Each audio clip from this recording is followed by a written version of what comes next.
Hello and welcome to our Phonemic Intelligence Hangout. Today we are hearing from a PI coordinator as well as a teacher who has been facilitating phonemic intelligence in her classroom. We're going to be able to hear from their witness of how PI has impacted children and classrooms around the world. To date, phonemic intelligence has been taught to over 23,000 students through Tripura Foundation worldwide. We have Hope Centers in India, we have public schools in Mexico, as well as in the United States.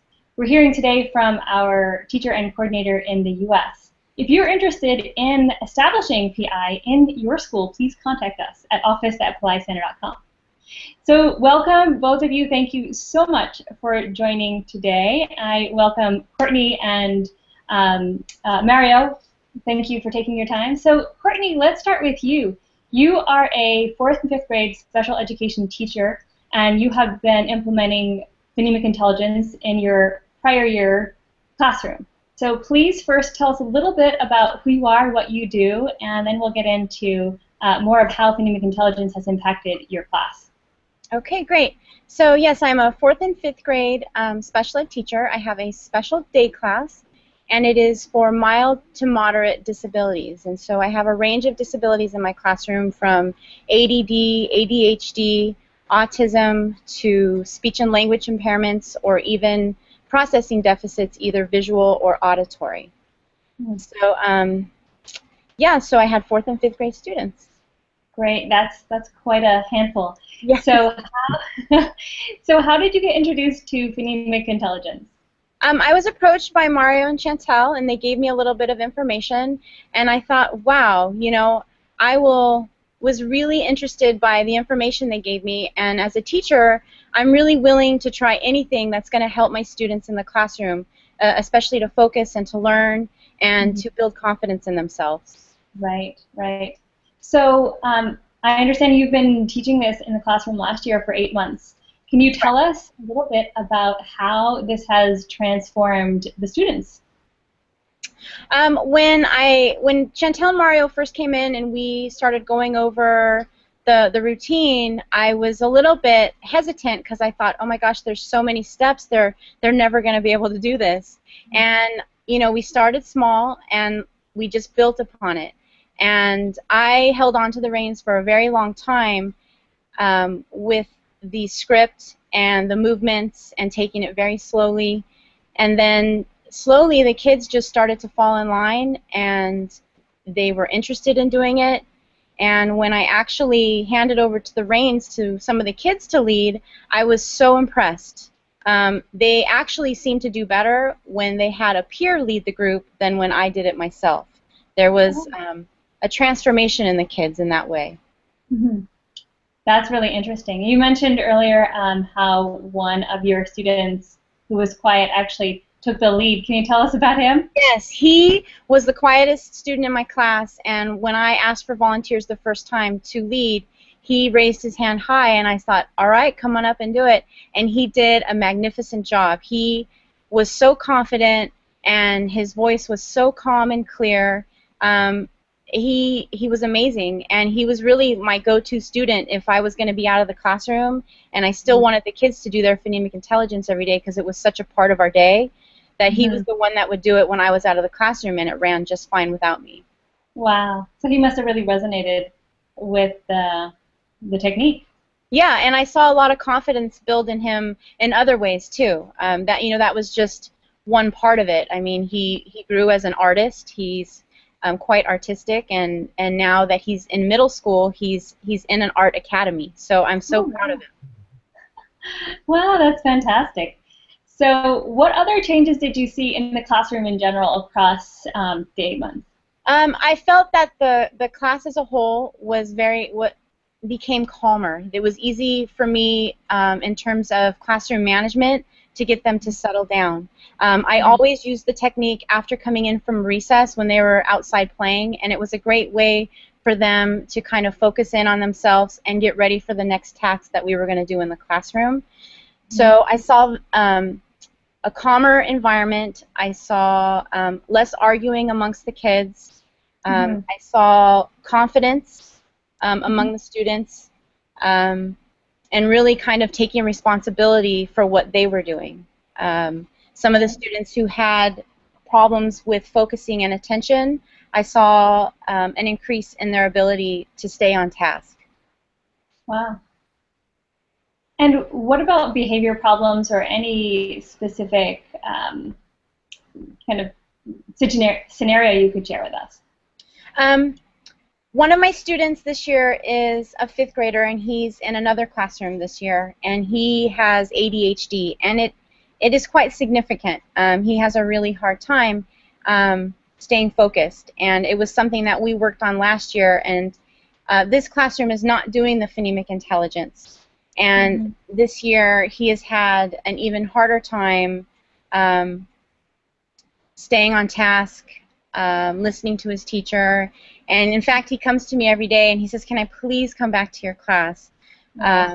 So I see with him the phonemic intelligence was really probably an important part to him being so calm. You know, because there were times in the day where I would stop the class and I'd say, "Okay, let's go ahead and do a phonemic intelligence." Even if we'd already done it one time in the day, it was a way for me to get the class focused again, and it worked really well for him. Oh, wow. So you would actually use it throughout the classroom as needed? Yeah. Do check in and...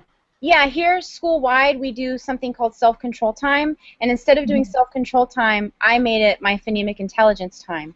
And it worked. It kind of had the same effect, but probably even greater gains because we were working on these other things as well. Wow, that's phenomenal. So how do you feel as a teacher in terms of implementing this technique and the benefits that it's provided to your classroom and yourself?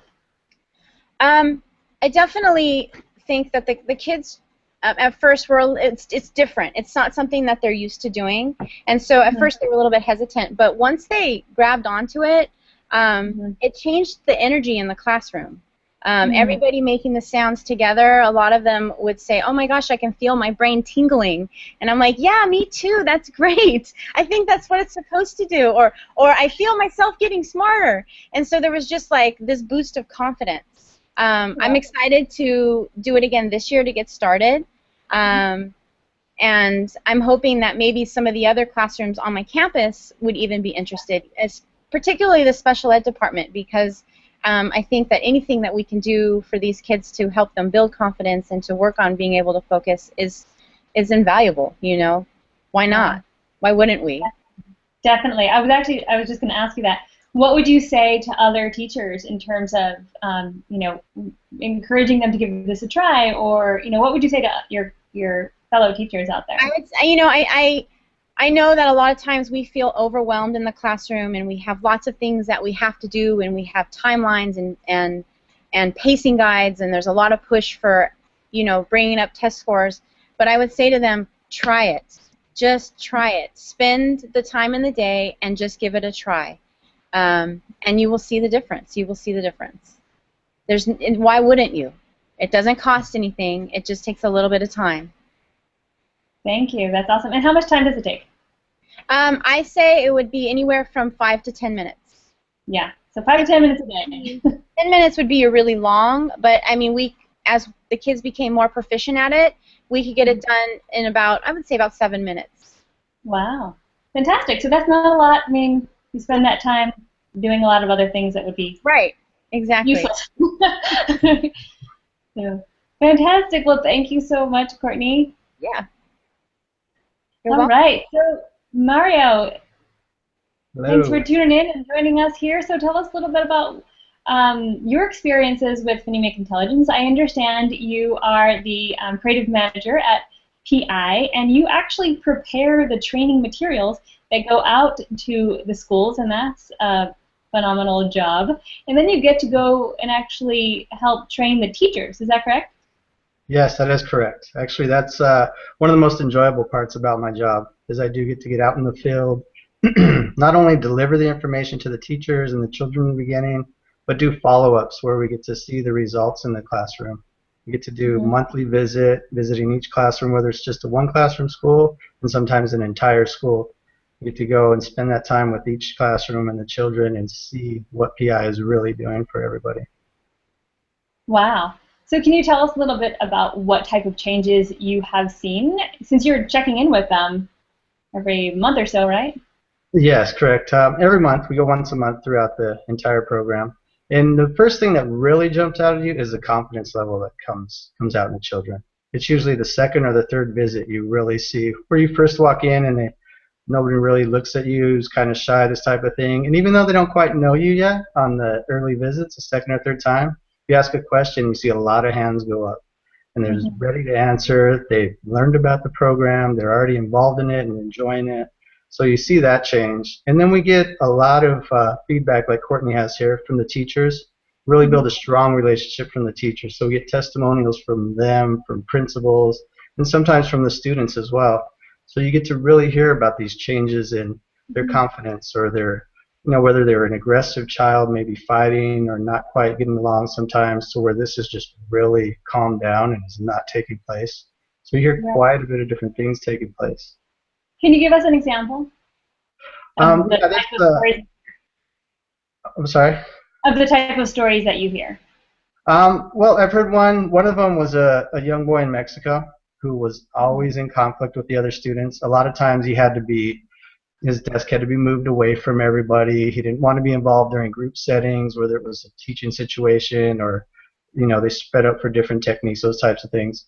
And after, I think it was about a month of phonemic intelligence, he really started to open up. He really started to become friendly, making friends. He never got into any physical conflict with any students throughout the rest of that entire year. So it was just one of those really huge dramatic changes. And he associated it directly with PI. I mean, it was even at home with his siblings, there was a lot of conflict and battle there. And even that had settled down with him. So that was a big one. And even there was another one, I want to say, because it was an entire class in Mexico where there was always a lot of commotion, a lot of hectic stuff going on, and it really unified the entire class. So those were two of them that really stuck with me. Well, it reminds me of what Courtney said, where it shifted the energy of the entire classroom. And when Courtney and I talked before, I think you said community. Like, it really kind of created a community environment that you guys were doing this, and the sounds shifted the energy and the focus and made a difference throughout the rest of the day for the children. Yeah, I agree. And that's one of the things we really get to see, too, when you're doing an entire school, the program delivering to every classroom.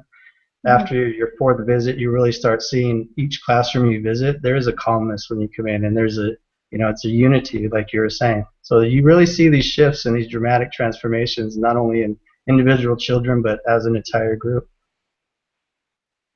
Wow, that's incredible. I love the idea of the entire school being transformed. So, Mario, you are also a parent and use phonemic intelligence at home. What can you tell us about your personal experience? I do. Actually, my wife and I use phonemic intelligence daily, 7 days a week. We get up early and do the technique together. And then we also do the technique with our children. We're at the point where we do it twice a day, once in the morning and then once in the evening. When we first started out, it was in the evening, right before it was bedtime. We get them prepared for bed, and it really calmed that whole havoc where it's, they get all, oh, I don't want to go to bed, that whole panic time, but it's toothbrushing time and all that. We did it before that, and it was a dramatic change almost immediately.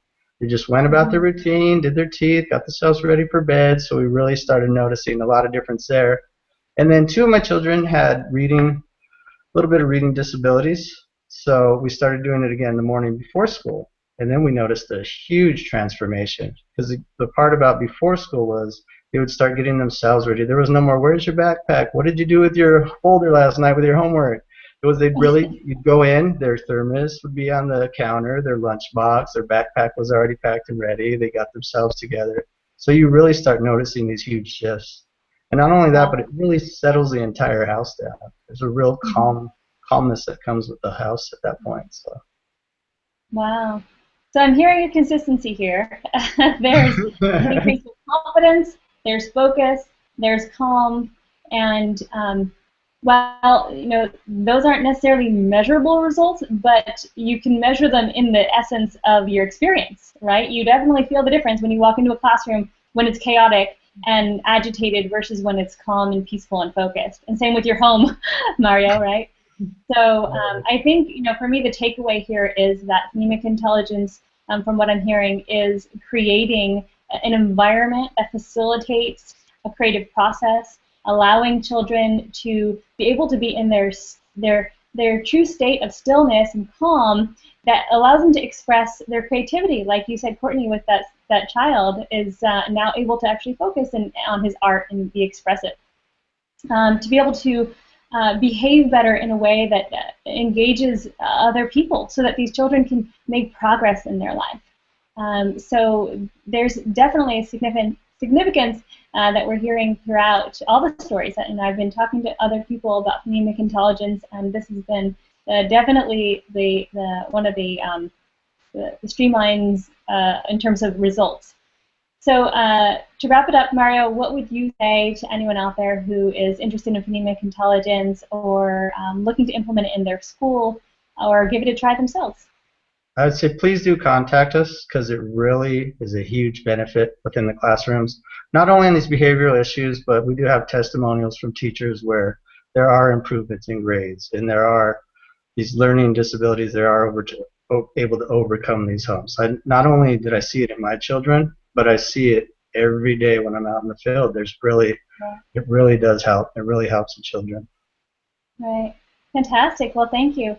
And for those of you at home who are interested in implementing these techniques at home with your own children, there is now a home study program. First time we've ever been introducing this to parents and guidance for children. So this is a phenomenal opportunity to take advantage of this. It's a 12-week course. We guide you through the techniques, everything you need to know about how to start it, how to use the technique with your children, and every week we provide live calls, to both practice as well as get your questions answered. That course starts September 26th, so there's a few more days for you to be able to register and get started, and we'd invite you to do that. If you have any questions, do let us know. And thank you both again for joining, and all of you folks at home, we'll talk to you soon. Thank you. Thank you.